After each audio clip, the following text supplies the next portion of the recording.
করেছি। বিরাট কোহলি और अनुष्का आए थे। আরে মামতা দি, তুমি এদিকে মাথা গরম করে বসে আছো, ওদিকে ক্রিকেটের নেতা বিরাট কোহলি তো প্রেমানন্দ মহারাজের কাছে চলে গেল, সে খবর কি আছে দিদি? সে কি করে কোনো টাকা পয়সা ছিল না, 100 কোটি টাকার মালিক হয়ে গেল। আরে দিদি, তুমি সারা জীবন স্বার্থটাই খুঁজে গেলে, কিন্তু আমাদের যে ভগবান এই জগতে পাঠিয়েছে আমরা তাকেই ভুলে গিয়েছি। কিন্তু বিরাট কোহলি এত বড় একজন ক্রিকেটার হওয়ার পরেও তার মন মানসিকতা কতটা সুন্দর, এবং তার এই সুন্দর মন মানসিকতা নিয়ে এসে প্রেমানন্দ মহারাজের কাছে চলে গিয়েছে, দেখেছো দিদি? আর তোমরা ঘুমাচ্ছিলে।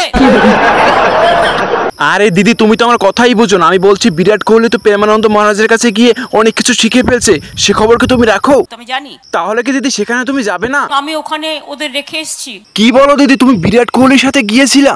আমার তো বিশ্বাস হয় না দিদি। সিরিয়াসলি। ও আচ্ছা, তারপর কি তুমি বিরাট কোহলিকে ওখানে রেখে এসেছো? সিরিয়াসলি। আচ্ছা দিদি, তা বিরাট কোহলির সাথে তোমার সম্পর্কটা কি?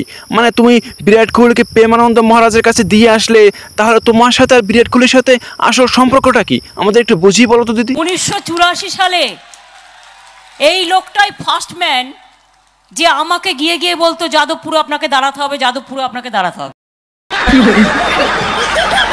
আরে দিদি, ওটা কোনো ব্যাপারই না আমাদের কাছে। ওরকম বিরাট কোহলির সাথে আমরাও দেখা করতে পারি, ওটা কোনো ব্যাপারই না আমাদের কাছে। আমি বলি, এই মূর্তিমান কোথায় ছিলে গো? আচ্ছা দিদি, তুমি তো প্রেমানন্দ মহারাজের কাছে একা একা চলে গেলে, কিন্তু আমরা তো যেতে পারলাম না। তোমরা ঘুমাচ্ছিলে। আচ্ছা দিদি, সারা জীবন তো তুমি রাজনীতিই করে গেলে, ধর্মকর্ম তো জীবনে করলে না। তো আজকে আমরা সবাই মিলে দেখবো যে বিরাট কোহলি কি প্রেমানন্দ মহারাজ কি বললো। চলুন সবাই একবার ভিডিওটি দেখে আসি। जब प्रभु किसी पर कृपा करते हैं, ये वैभव मिलना कृपा नहीं है, ये पुण्य है। पुण्य से एक घोर पापी को भी बहुत, देखो पाप करके भी उनका कोई पुण्य है जिससे वो सुकृत पूर्व के सुकृतवश चल रहे हैं, नया पाप है। ये वैभव बढ़ना या यश बढ़ना ये भगवान की कृपा नहीं मानी जाती। भगवान की कृपा मानी जाती है अंदर का चिंतन बदलना। আচ্ছা দিদি, এতগুলো কথা বললো বিরাট কোহলিকে প্রেমানন্দ মহারাজ অনেক মূল্যবান কথা বলেছেন। যারা হিন্দি বোঝেন তারা অবশ্যই ভিডিওটির মূল বিষয়গুলো বুঝতে পারবেন। তো আচ্ছা দিদি, এই প্রেমানন্দ মহারাজ বিরাট কোহলিকে এতগুলো কথাবার্তা বললো, তুমি কিছু বুঝলা? আর তুমি বুঝবে কি করে? তুমি তো হিন্দু ধর্মটাকেই বুঝতে পারলে না। আচ্ছা চলো, তোমাকে আজকে হিন্দু ধর্ম শিখাবো। তুমি আমাকে হিন্দু ধর্ম শেখাবে? আমরা যে কোনো কাউকে কান ধরে হিন্দু ধর্ম শিখিয়ে দিতে পারি। আচ্ছা দিদি, তাহলে আমারই ভুল হয়েছে। বড় বড় কথা।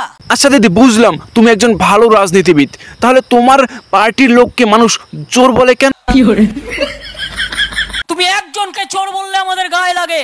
আরে দিদি, আমি তো একজনকে চোর বলিনি, আমি তো তোমাদের সবাইকে চোর বলেছি। একটা কথা মনে রাখবে দিদি, তোমাদের সামলানোর ক্ষমতা নিয়েই আমি চলি। চাঁদের সামলাবার ক্ষমতা নেই, ও দিদি মমতা দিকে সামলাবে।